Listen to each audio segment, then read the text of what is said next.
Hello once again, everyone, and we are back for another edition of Live After SmackDown Live. I am Tonya Rodgers here with Andrew M. Swift, and we are just so excited. So we're just gonna jump right in to SmackDown Live, which began Apex Predator Randy Orton. He addressed Bray Wyatt. It was pretty much what he said was pretty much standard fare for what is going on in this feud now. And then Bray came on the screen and was he talk what did he I've started to not listen to Bray as much as I love him. What did he say? Like he started talking about Hansel and Gretel. He started talking about Hansel and Gretel. Okay. I think he also said, "I've heard you tell it to your kids," which was creepy. Going back down that road. Remember when he mentioned something about Roman's daughter and then they dropped it immediately? They dropped it because I believe they wanted to use Roman's daughter, and Roman was like, "Fuck that! Come up with something else." Fuck no, yeah. And Randy Orton doesn't give a fuck. Apparently, he's like, "I don't care. Shit, use my kids." So that led to Randy Orton going around the arena looking for Bray. Seeing that, I don't know, it kind of confused me. He looked in one spot and it was like a cutout stand-up picture of Randy with the eyes cut out. And was Eric Rowan in a closet or something? He locked him in. Yeah, I like Randy smelled him or sensed his presence or something and was clever. I don't understand how he locked him in when Rowan was on the inside though. That was, and there was no visible lock on the outside of the door, right? That's. Yeah. I was a little confused about that, but I was like, okay, so he locked Rowan in. So even though it looked odd, but I actually liked the whole show long thing of Randy hunting down Bray. I kind of enjoyed it. It was different. You didn't think the ending where he found him. It was different, but I don't know if I liked it or not. When Randy put on the mask and kind of went crazy. Oh, there at the end where the camera was I was like, are they botching? I legitimately thought it was a production botch at first. I was like, and I think that was intentional. Oh, it was definitely intentional. After they kept doing the laughter and the slow down shit, and it was just is Randy coming Bray or something? Is Bray in Randy's head? I don't know, but that I'm interested to see where they go with it. So and before when Orton's music opened the show, I was like, oh fuck. I was like, this is probably the one thing I didn't want to open this show with. But even they got me hooked on this story. I was just by the end I was like, what's going on here? I don't know. So we'll see what happens. I mean, Bray has done interesting things before in a bunch of different angles, and then they always turn out really stupid and he gets geeked out. So I guess we'll see how this one goes. But SmackDown has my confidence now that they'll do something that works to make both look better. I don't know. We'll see. We'll find out. Yeah, we'll see. That's pretty much where I am at it. It was interesting, and we'll see where they go. Yeah. Well, the first match of the night, so it's teaming with the Ascension. Oh my God. Beauty and the Man Beast, and American Alpha. And the Usos have new music. Yay! New music. Popped so big for that.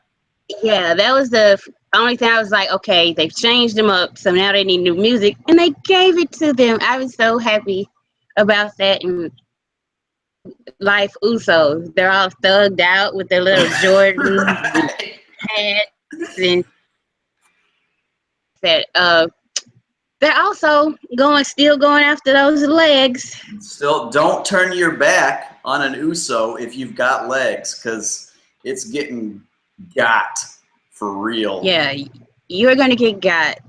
and then they're gonna put on a tequila sunrise, and you're gonna tap. The tap. You got So, no choice. how about that crowd getting hot for a Heath Slater tag? Heath Slater hot tag brought the roof off of that place. Brought the roof off the Quicken Loans Arena in Cleveland, Ohio.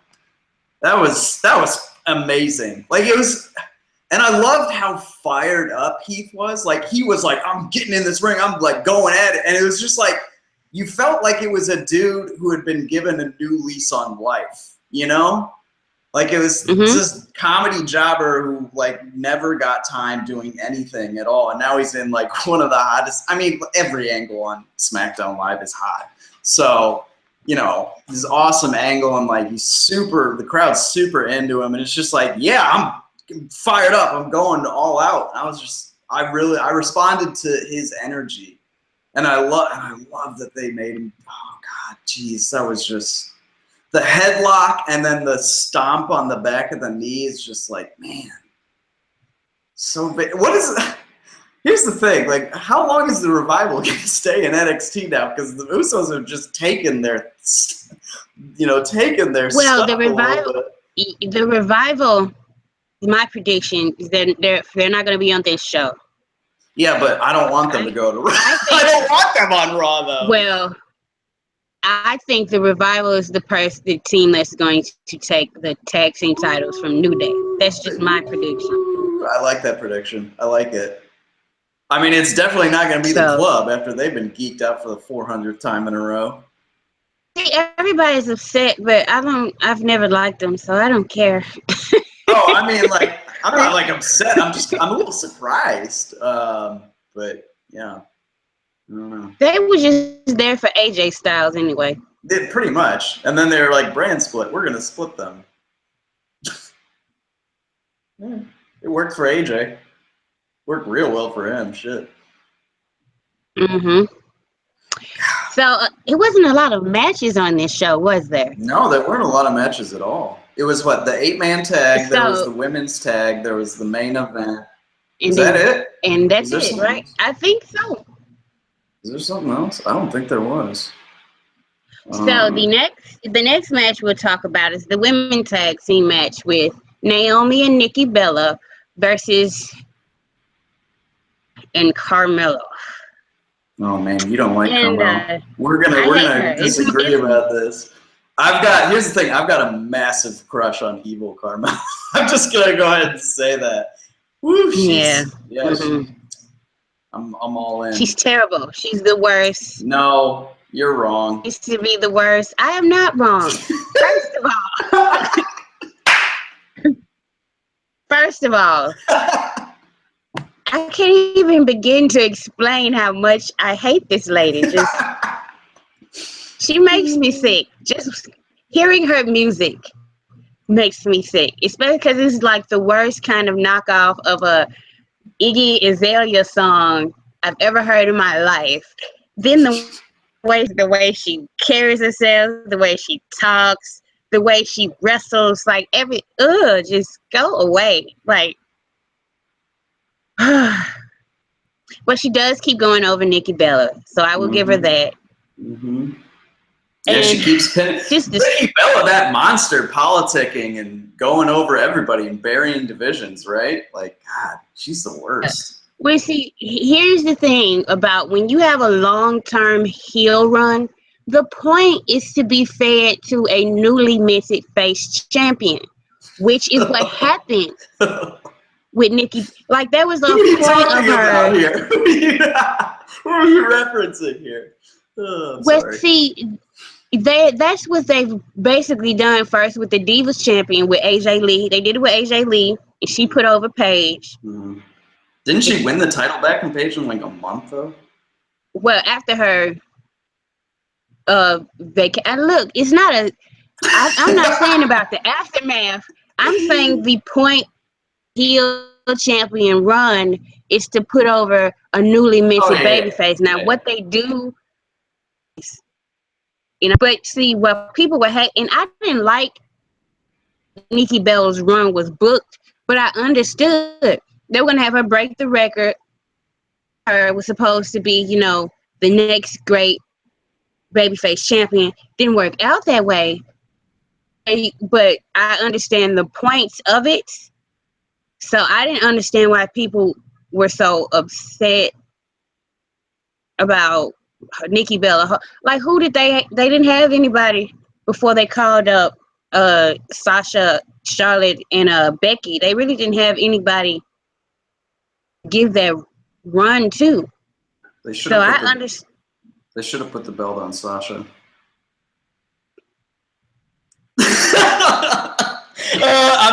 That's all. I'm not speaking anymore. Sorry. Well, no, I'm just. I would agree if they hadn't have done the 3 teams thing. Oh my god! Which, like, the worst thing ever. Yeah, that did not help at all. So yeah. But I like this match, the tag team match. I thought it was well done. I think Naomi plays a great babyface in peril. Mm-hmm. Nikki Bella showing her frustration on the ropes and when she finally got in. Yep. I just don't like Carmella. But I'm not supposed to. You're not supposed to. It's okay. Yeah, it's fine. It's okay. Like, Nikki's ever going to beat her. Well, here's the thing. Nikki is going to go over her eventually, and probably in the not so distant future. So, Carm looks strong here, so they make her look good, and then they have the babyface overcome, the odds, hopefully in a no DQ match at No Mercy. But, man, I'm just... I don't know, because, presumably, because this ties into what we're going to talk about next. Presumably, Becky's going to beat Alexa. Yeah. Then who's the next heel to challenge Becky? And I think the way they're building Carmella, she's going to be next. And it really doesn't help if Nikki Bella beats her. Yeah. That's why I'm worried. Maybe. I could see that. I was thinking perhaps, I got 3 words for you. And they are all red. Everything. I hope Becky taps out. I hope they do it exactly the same they did in NXT. I hope Becky beats Alexa, and then immediately at No Mercy, Ava comes out. I hope she's just like, all right, my turn now. She's gonna be done with her movie by then? I don't know. Probably not. Isn't that something? She got a movie going when on. You miss Eva Marie? Yeah. They're gonna use her so well. God, they're gonna use her so well. Like, look at what they've done. Well, let's talk about. Look what they've done with Carmella, who had negative heat, and now is like, people are like, fuck Carmella, she sucks. Ava Marie is like a walking heat magnet. So imagine what they'll probably turn her into the biggest women's wrestling star of all time somehow. I don't know. Well, let's talk about what happened with Becky. Okay. She was coming out to face Fleet.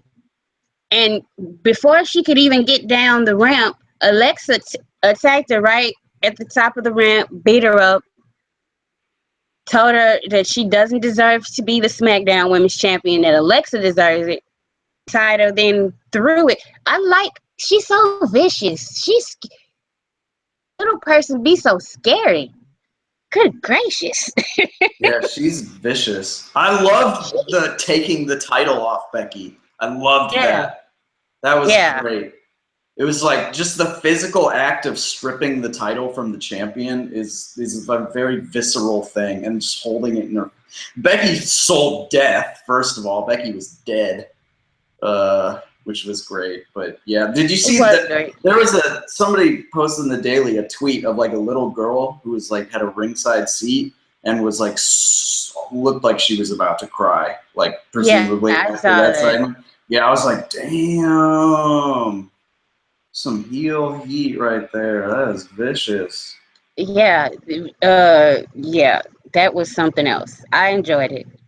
That was good. Did you see? Did you see? Yeah, make a statement. That's what all SmackDown Live is about. Is just making statements about how to run a wrestling show. That's the larger theme. That's the Yeah, larger I did theme. watch her on. Talking Smack, when she like Yeah, I watched addressed Talking Smack. the camera. Here's the thing: people addressing the camera in promos is 1,000 times better than like looking at the interviewer or looking off to the side or doing whatever. You know, I like every time somebody looks at the camera, it's like, oh shit, I gotta pay attention. You know, even if what they're saying isn't that great, like Becky's just good stuff, and she was like her stuff about this is a symbol of my life. You're not gonna take my life from me. That was good stuff. But looking into the camera makes so much difference. Yes. So, the direction where both of the women's feuds are kind of going. Yeah. Naomi and Natalia really aren't like spicing up theirs, but I can understand because Natalia's not antagonist in the world, you know. Right. So. Right. Yeah. And I feel like after No Mercy, they might like move that. They might give that program a little bit more time. But obviously, they got the title feud here, and you know, Nikki is the other big star. But you know, maybe I don't know. Maybe Carmella like hurts. You know, kayfabe puts Nikki out for a month or something, and Yeah, move on. I can see that happening. Yeah, I can see that. Take a chair to her. Oh man. Yes. Yeah, that would be. Boy, I tell you, that's gonna be a great show. That's gonna be a good show. Yeah. Well, let's get to The Miz. Oh my Who God. was returning to his hometown of Cleveland. And they showed before he came out to the ring him taking a picture of himself and covering up LeBron James, which was great. Came out, he was actually getting cheered, and people were he was getting chanting some cheers for hometown sure. hero. Actually got the crowd to turn on him in his own hometown.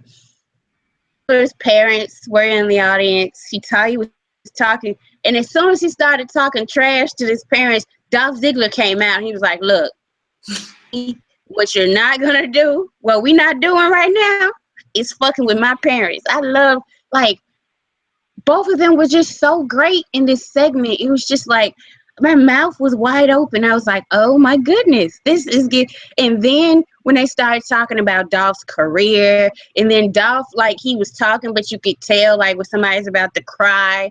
And it was just like, oh my, I was so enthralled with what was going on. Like, I cannot stress enough the good work, because we all know The Miz has been doing good work, but the good work that Dolph has been doing in this feud, oh my goodness, like, what? And it's going to be title versus career at No Mercy. I'm torn, because I don't want Miz to lose the title, but I don't want Dolph to leave either. Yeah, and you know, I was thinking about it, and I like, for when they first did that, when I was like, oh shit, here we go, title career, I was like, okay, how do they get out of it? But I feel like they're going to go through with it. So I don't know, maybe is Miz losing the title? I don't know. But I don't want him to lose the title. But Ziggler's putting in, Ziggler would be the most interesting person on Raw right now. So by a long ways, other than the best professional wrestler in the land, Charlotte. I mean, clearly I forgot about her. But I don't, like a retirement angle where somebody retires. And it was like, you can't go to Raw, you can't go to NXT. Is like Ziggler going to work the bingo halls? Is he going to work Evolve or something? Like, I don't, man. Because he has more time on his contract. Yeah, didn't he sign like a 3-year deal last year? Yeah. So he's got time. I didn't like, so here's the thing. I can buy both results at this point, you know? Like, I don't know what they're going to do. Yeah. I literally, and like the whole time we were like, all right, The Miz is not dropping that title forever. You know, like we've been saying this until someone comes up and, you know, blah, blah, blah. But now I'm just like, I don't know. Are they going to have him retire? And I loved that it wasn't just that Dolph would retire. It's that The Miz would get to be the one to retire him. That's why he was so into the idea. He's like, I get to be the one to end your miserable career, you know, like, oh my God. And the fact that they're both from Cleveland, both their parents were there, that might have been like the best wrestling segment of the year. That was really good. I don't know. That was awesome stuff. I can't say enough about that. Yeah, we're just like edge of my seat. This is the problem. I know, right? It's like edge of your seat. It's like, this is the problem. We just glow. Like, we're like Naomi when we talk about Talking Smack. It's just glowing all time it's the truth. We're just like, God, that was great. That was great. I loved it. Oh, man. Well, the only little spot on the show continues to be Kurt Hawkins. And good God, he's going to have a match next week. Oh, did they say he's going to have a match? I tuned him out. He said that next week that he's going to have a match. Oh, well, that's unfortunate. It's weird. I think he's going to be a comedy jobber. Yeah. I hope. You know what? It would be great if Baron Corbin and Baron just kills him. Just murdered and dead. On site.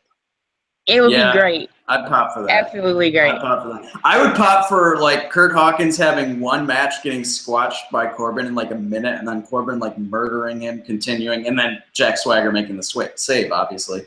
And then for Kurt Hawkins never to have another match on SmackDown Live and just go back to doing his weird vignettes, and that's it. I would start popping for that huge if like he went 2 more months after his first match, just every week having 30 seconds, and that was it. Like that would that would get over with me massively. Yeah, I just you hear that, Brian Ward? Please tell me you wrote that down. Well, I guess we can get into the main event of the evening, which saw the WWE World Champion AJ Styles defend his title against former champion Dean Ambrose, with the former face who runs the place, John Cena, on commentary. Oh my God! Cena's a good talker of the commentates because he put over Dean Ambrose's gimmick. Right? Way better than even Dean Ambrose has. Oh, way better. Way better. I like this match. I did. It felt different from their match at Backlash. Mm-hmm. Really enjoyed it. It seemed a little bit more frantic. Yeah, Dean's strikes were more on point. I noticed that. And he didn't he didn't do his like thing off the turnbuckle, like his hop across the ring thing. He didn't do that, did he? I don't think so. And he tried the rebound clothesline, but that got countered.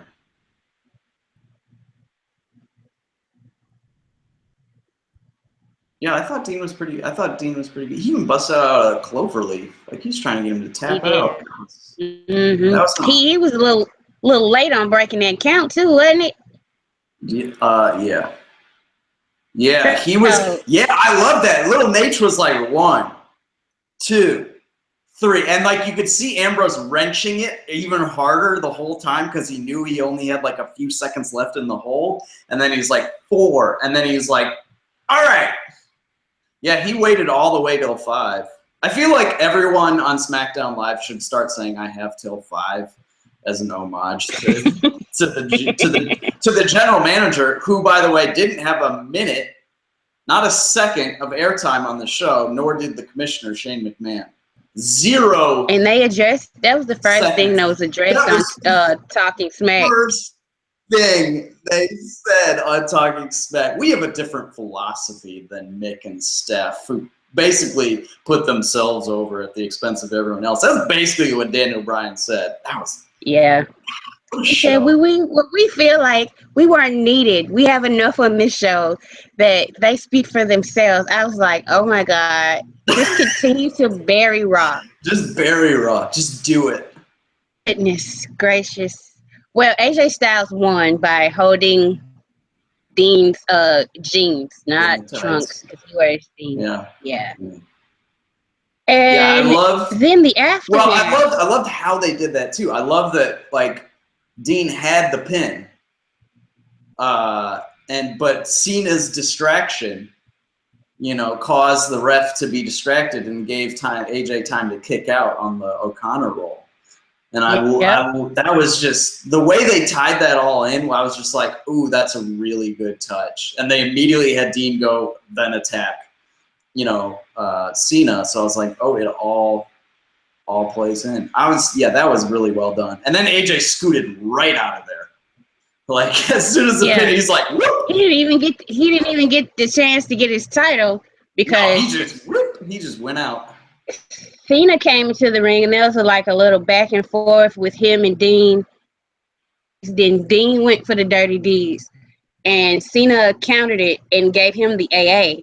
Then John Cena standing tall holding the championship and the crowd is cheering him, which is a change of pace. Right? Like John Cena's getting universally cheered. What the hell is going on here, people? Yeah, look what that's the biggest. Is that the I don't. I was about to say that's the biggest accomplishment of SmackDown Live, but there's too many to list. I don't know which the biggest I would is. say the biggest one is bringing Dolph Ziggler back from the dead. Bringing Dolph Ziggler back from the dead, making Heath Slater like one of the most popular acts on the show in all of WWE. Right. Making Carmelo relevant. Making the Usos amazing. Oh my God. And listen,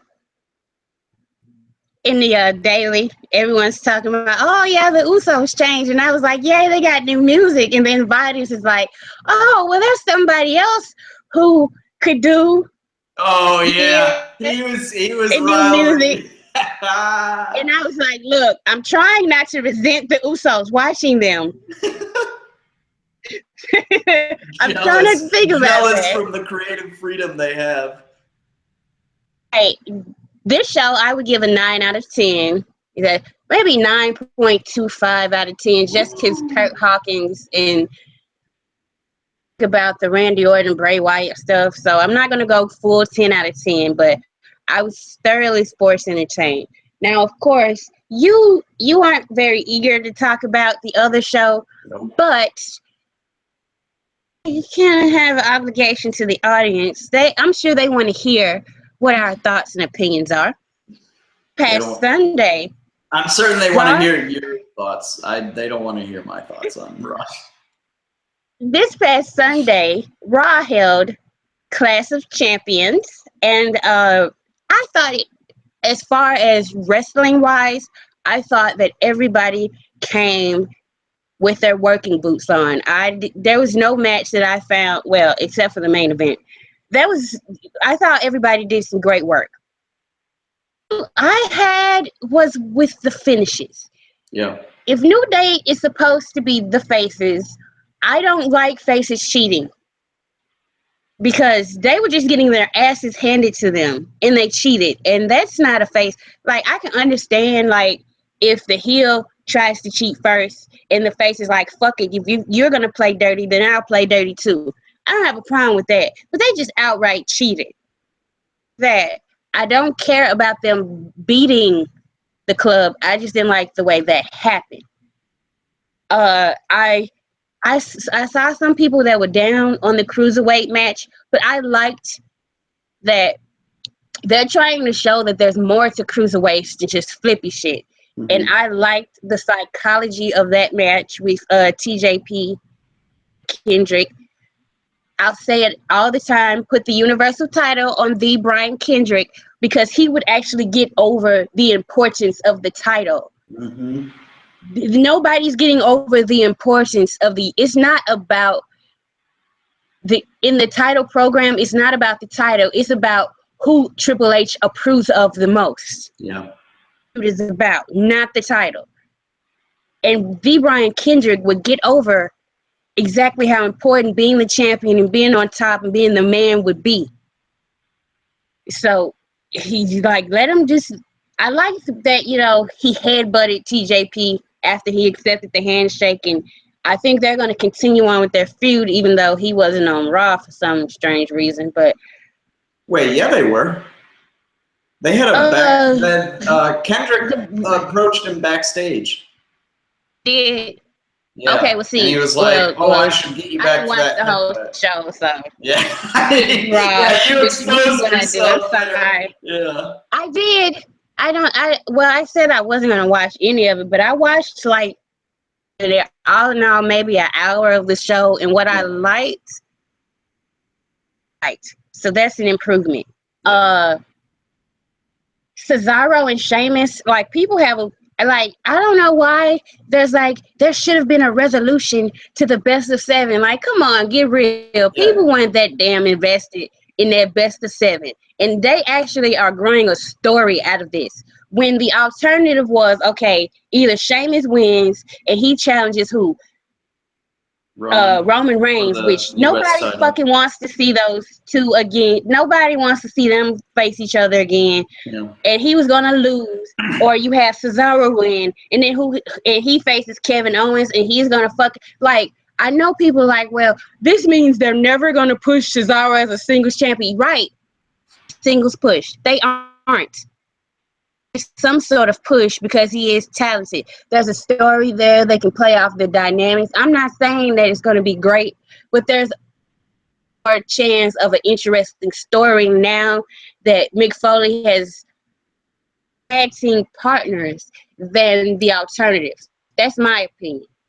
Yeah, I didn't understand Gino's hate for that Yeah. angle at all. Like I thought, I mean, the match was great on Sunday. Obviously, that was by far and away my match of the night. Even with the awful finish, it was not even really close for me. In fact, Well, see, the finish isn't awful to me because it plays into the ongoing story, so I can understand why they did what they did. right, exactly. I mean, it all makes sense. And yeah, they're giving two guys who never have direction.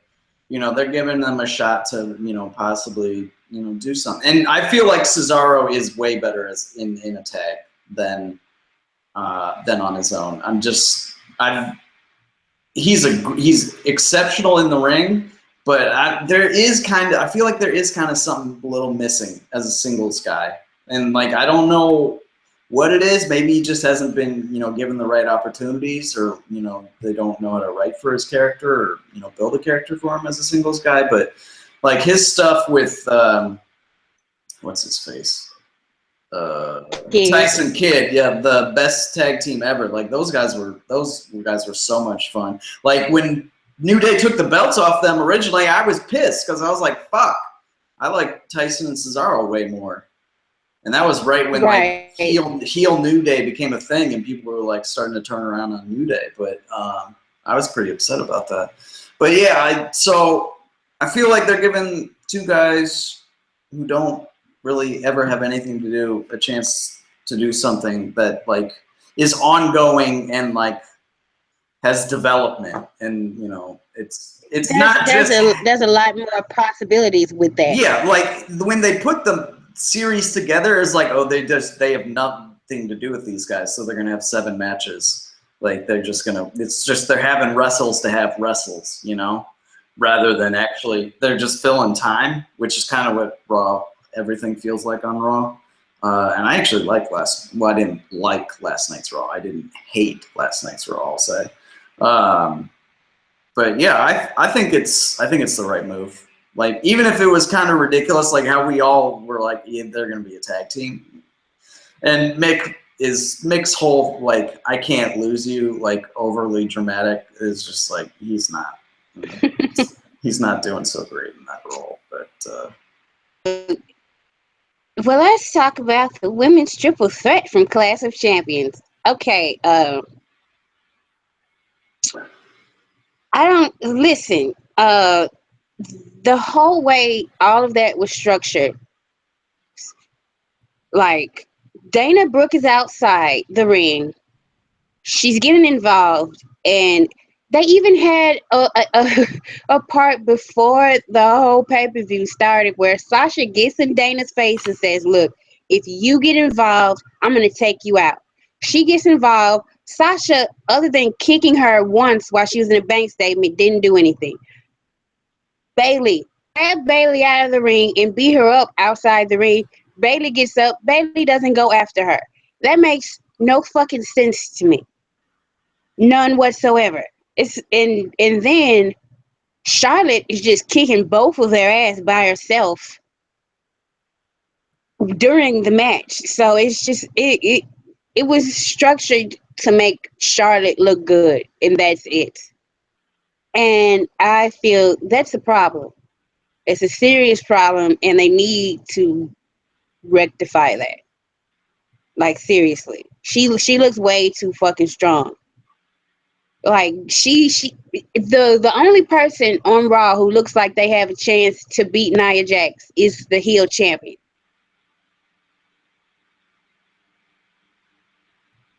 That I don't know where you go with that.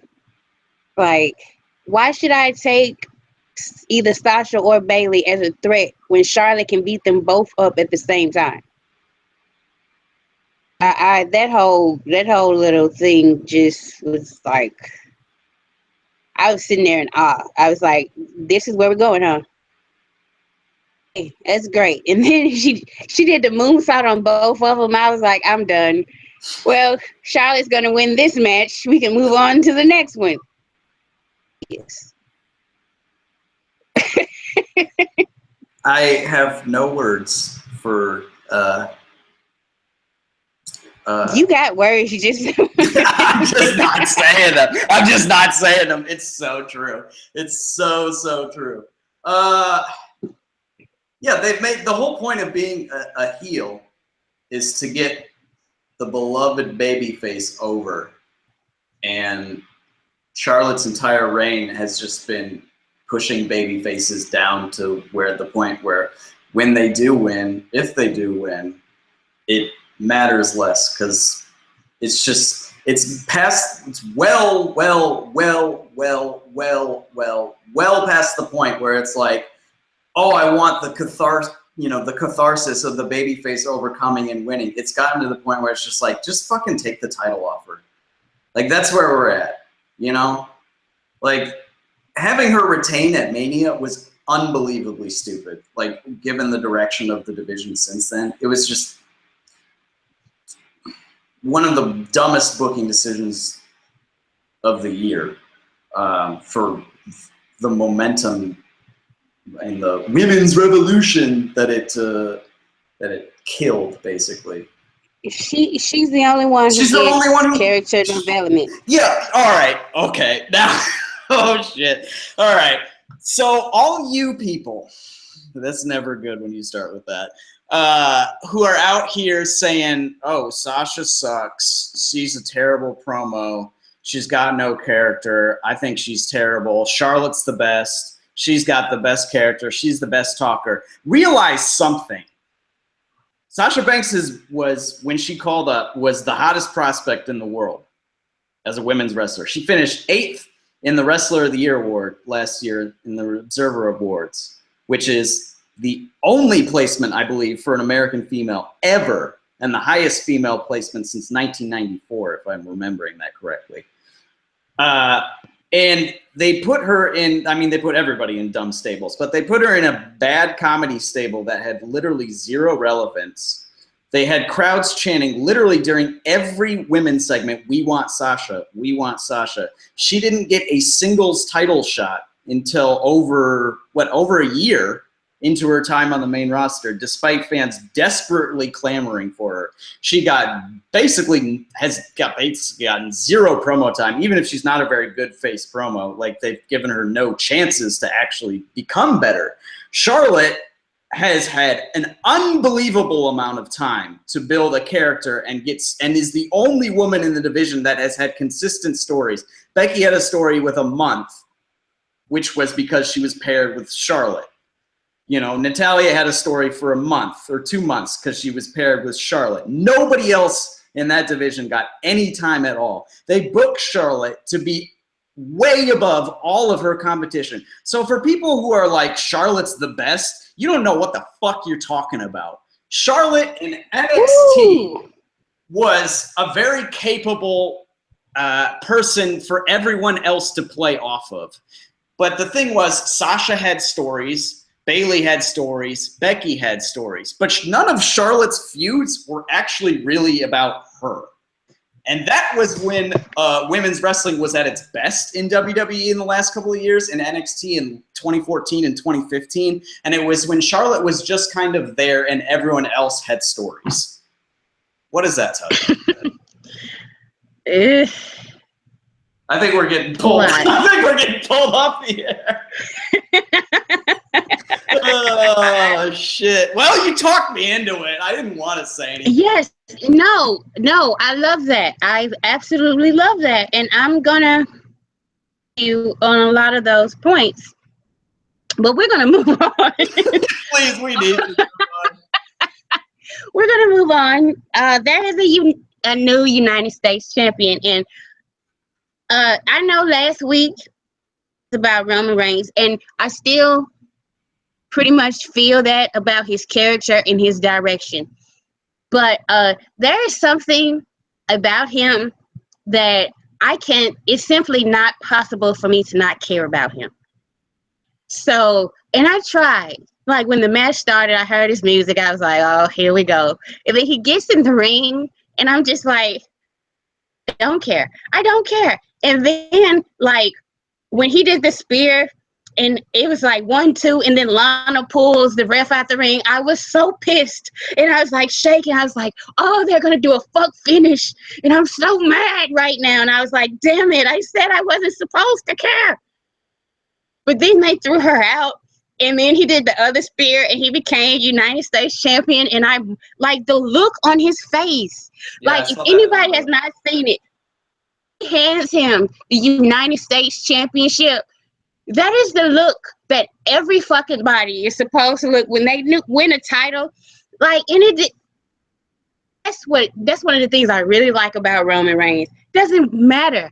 He wants to win every fucking match, and he cares about being a champion, and he holds those belts proudly. Doesn't matter what champion he is. Doesn't matter where he comes in on the card. And he was just like so fucking happy, and he looked so goddamn genuinely happy to be United States champion. I was like, I gotta be happy about that. And like, I know like they're gonna piss me off again, but I'm just gonna ride the wave of happiness right now. I saw some people saying that they liked that match between him and Rusev, and I can understand, like, okay, Rusev understands that he throwing bombs with Roman Reigns back and forth doesn't work. Wrestle him. And I liked the ending where they're doing the count out, but I was like, fuck, that means they're gonna get a Hell in a Cell?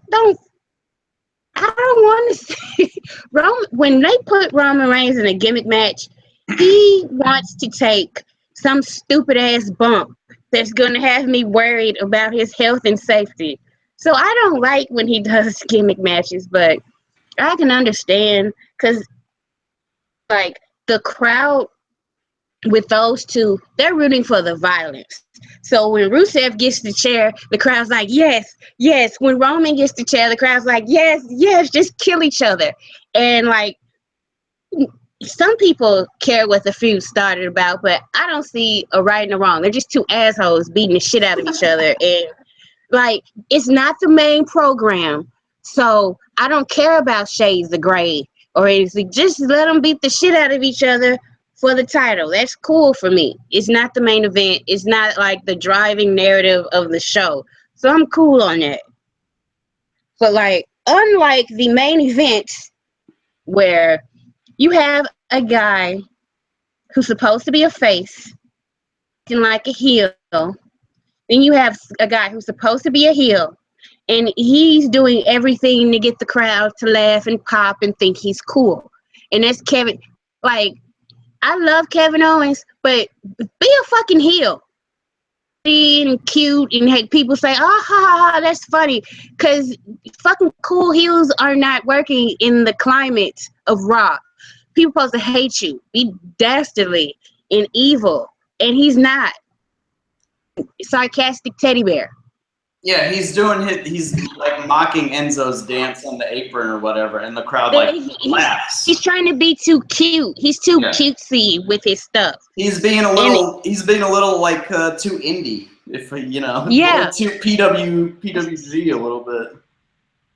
He really is, and the fact that they have him like, oh, Triple H is proud of me and he likes me now, and I'm like, Kevin Owens, like, he's supposed to be his own fucking man, and now he's just over the moon excited that Triple H endorses him. Like, who the fuck?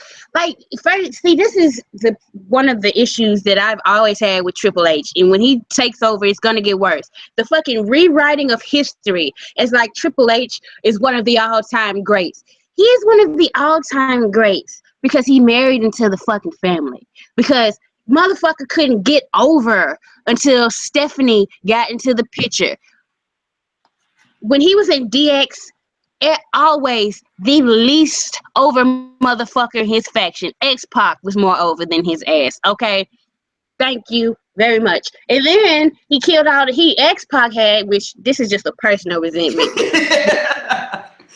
Pac and Kane were doing great as a fucking odd couple tag team, and because Triple H knew he couldn't get heat on his fucking own, he had X-Pac turn on Kane and join DX. That's where X-Pac heat started from. It's a lot of shit that I like as Triple H as an executive, but when he is an on-screen character, I just cannot do him. Can't do him. And the whole thing where Mick, it's like, I don't blame Stephanie for reading him for filth. That's her husband. What is she supposed to do, divorce him?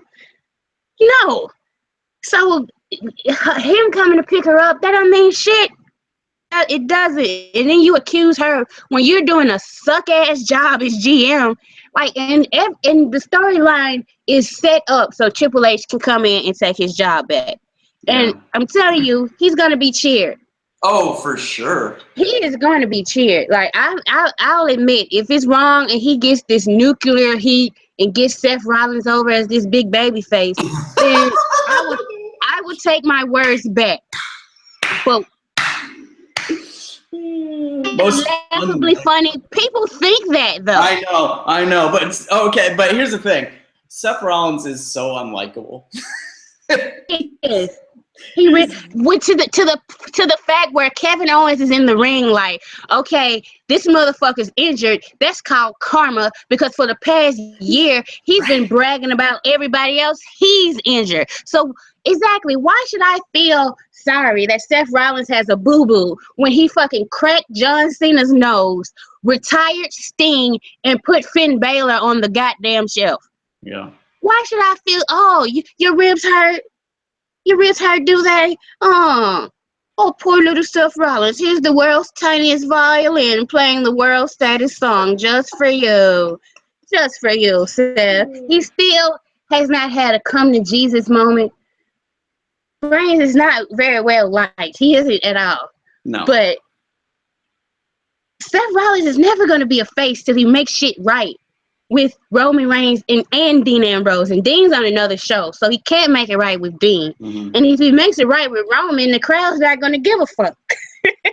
Right? Yeah, exactly. They'll probably boo him for that. They're like, boo, don't apologize. Boo. You should have hit him harder with the chair. Right, right. Yeah, well, and that's another thing on Raw. Like, there are no, like, dastardly evil heels. There are no people. There could be one. Well, hold on. Well, yeah, yes, there could be, but there are no. Yeah, that would solve a lot of problems. I'm not gonna lie, but there are currently problems. Pretty much all the problems. It would.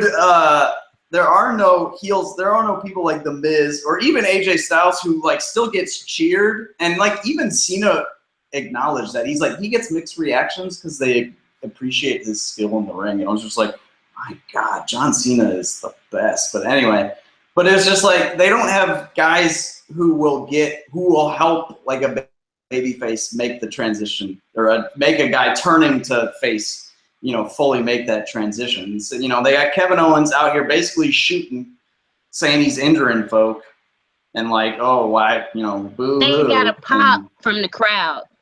Right, exactly. And it's just like, why? Like, I understand. This is like Raw, not WWE. Raw is like they don't show things. They just tell you, and they expect you to respond like in the way they want. And it's like that's not how this business has ever worked. Like you have to work the audience to get the reactions that you are trying to get. You can't just be like, all right, this guy's a face now, and people be like, oh yeah, okay, I'm gonna cheer for him. Like that's not how. It's just not how it works. I want to go back to Roman and say something. I saw people like criticizing him for like being a dick, like attacking Rusev with the chair or whatever. Like, how am I supposed to cheer for him? And I was just like, that didn't make sense because Rusev brought the chair in, didn't he? Yes, he did. And like, and Roman. So I didn't understand the criticism of Roman, like, oh God, I can't believe Roman was doing that. I was just like, but. And it could have been worse. Like he actually sat down and stood over him like, you up right now. Yeah, he sat down over him and just clowned him like, oh, look, I'm just sitting in the fucking chair. I don't even need to hit you with it. And then I'm going to hit you with it for good measure. I actually really like that segment. Actually, that segment turned me on Roman. I was like, all right, okay, I'm digging this. Well, actually, you know what? Rusev might be able to get Seth Rollins over as a face, but Rusev is working with Roman. So, oh, man.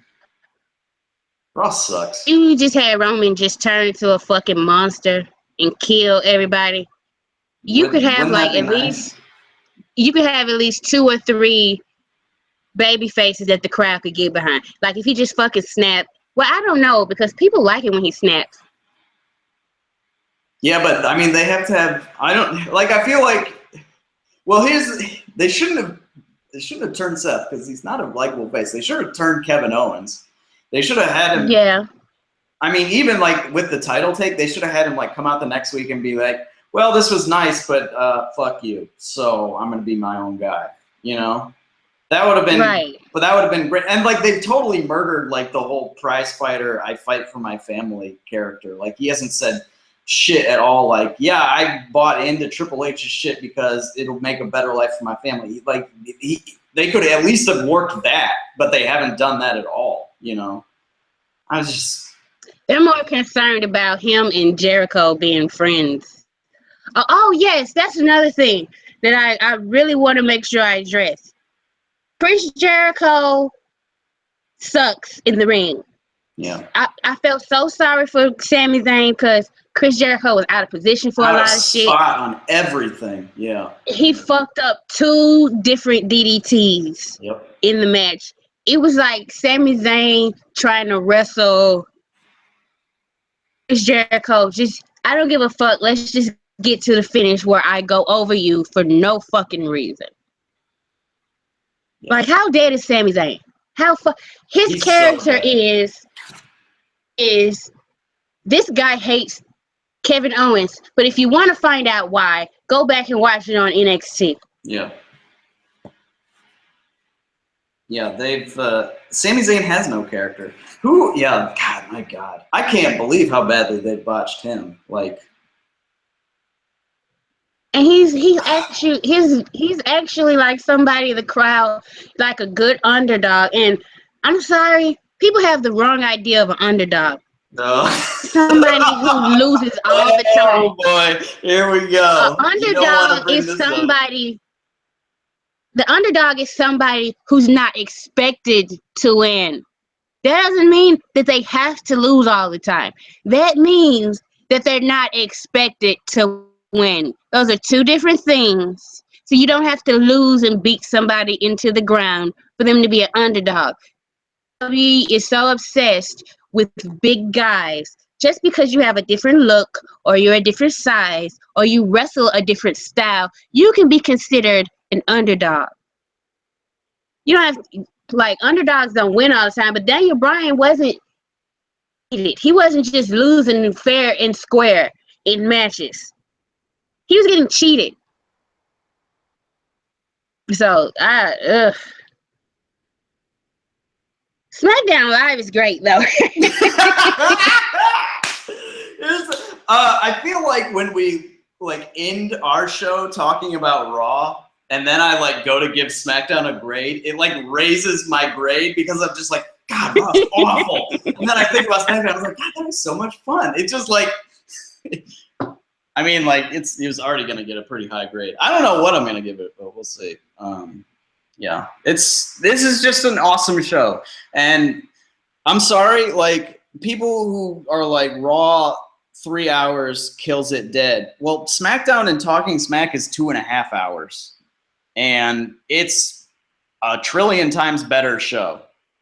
So, and like I get that Talking Smack is a different format; it's network only, but they could try something with Raw. You know, they could try doing something different instead of running 3 hours of a show that they can't run. You know, that they can't run effectively. So I don't know.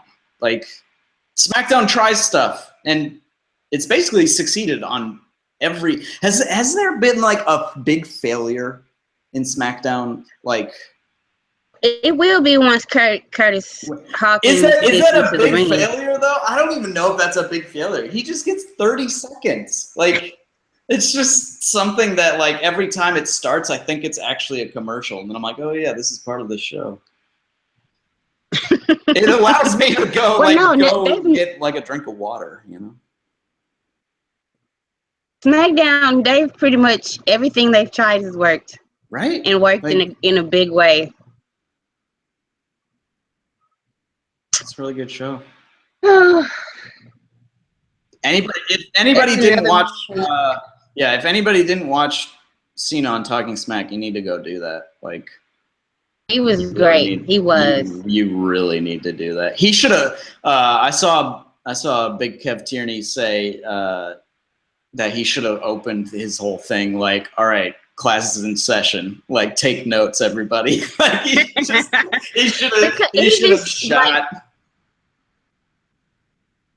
fiery, passionate promo that Dean did on Talking Smack last week. He just killed every single point that Dean made. Every single last one of them. Yeah. He did. He's like, oh yeah, I'm going off on a jet because I'm still working. Yeah. That's why I'm trying to make this company a global brand. His whole thing about I couldn't go to the pay-per-view, the first pay-per-view, because I was in China trying to expand the market. I was just like, John Boy. Mm-hmm. God, I don't even want to write my review. I just want to go back and watch that again. Shit. I just put a link to that, like link to the network, like timestamp, and be like, go watch this. Yeah, I think you can do that though. Yeah. Well, this has been another great show. Of course, for me, I'm not one of those people who just like Raw sucks. I didn't watch it. I keep giving it a chance because there's so many people on this show that I like. And I can't give up on them. And so my hope is that both shows get better. Because it seems like if Raw is bad, people don't tune in to SmackDown. It's not like mutually exclusive. The WWE as a brand is kind of tainted. So if somebody thinks, well, Raw sucks, I'm not going to even bother with SmackDown. So they're not going head to head. Raw needs to get better. So maybe it'll put more eyes on SmackDown Live. That's my theory. I want both shows. They could be done but still be compelling. And just the big thing that kills the show is that the most important people don't wrestle. Yep. You got anything to add before we mosey on up out of here? I think they did reference Cesaro a couple of times on Talking Smack as well, so they might be trying to work like a trade angle. And I think it's funny how like all of the angles like inner show, like show stuff, like Swagger's like leaves Raw and comes to SmackDown and calls it like the land of opportunity. Like John Cena tonight was calling it the land of opportunity. And it's like the Cesaro tease of like, oh, Daniel Bryan tweeting at him like, we could use you on like implicitly saying we could use you well on SmackDown Live, you know. And it's just it's very telling that there's literally zero of any of that going the other way. Yeah, it is. But Raw's the flagship show for some reason. I know, right? It was first. That's why. It was first. That's pretty much it. Yeah. That was that's us for this week. Hope you enjoyed the show, and we will see you guys next week. Bye bye.